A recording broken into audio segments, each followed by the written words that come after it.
selama masa jabatan pertama Presiden Amerika Serikat Donald Trump, dunia menyaksikan ketegangan yang belum pernah terjadi sebelumnya dalam Aliansi Pertahanan Atlantik Utara, NATO. Kini, kebenaran yang menggemparkan terungkap.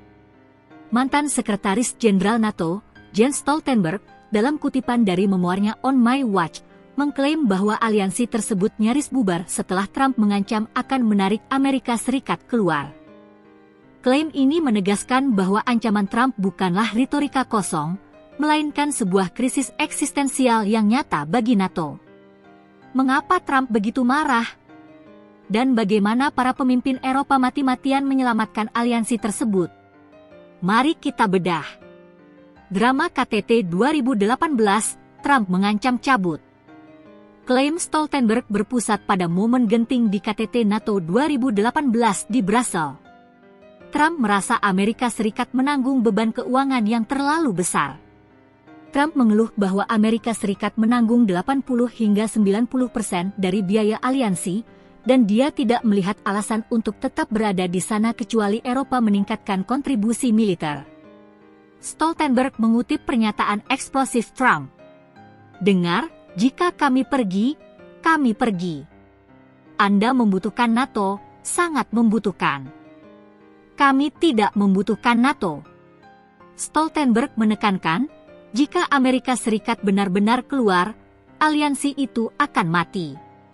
Trump bahkan secara terbuka menyatakan bahwa Amerika Serikat akan melakukan urusan sendiri, kecuali anggota Eropa meningkatkan belanja militer hingga 2% dari PDB mereka.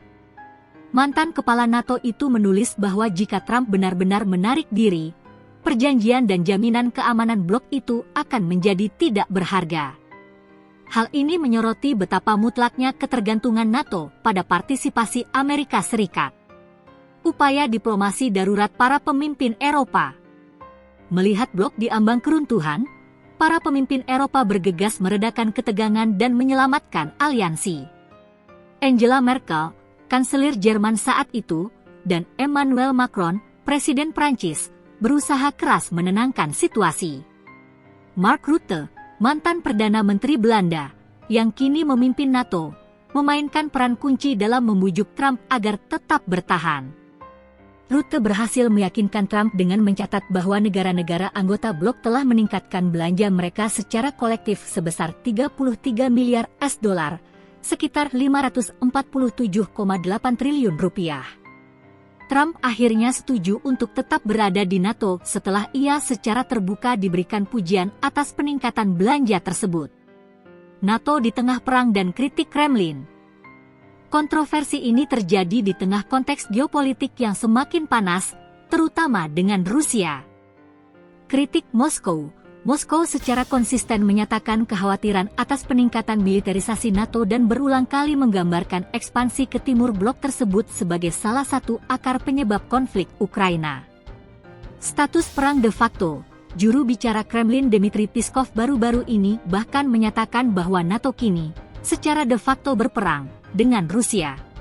Pengakuan Stoltenberg ini menjadi pengingat serius tentang betapa rapuhnya aliansi pertahanan terbesar di dunia ini dan bagaimana politik domestik Amerika Serikat dapat berdampak fatal pada keamanan global. Dengan Donald Trump kembali menjadi kandidat kuat Presiden Amerika Serikat dan NATO yang kini dipimpin oleh Mark Rutte, apakah aliansi ini telah cukup kuat untuk menahan ancaman serupa di masa depan? Sampaikan analisis Anda di kolom komentar.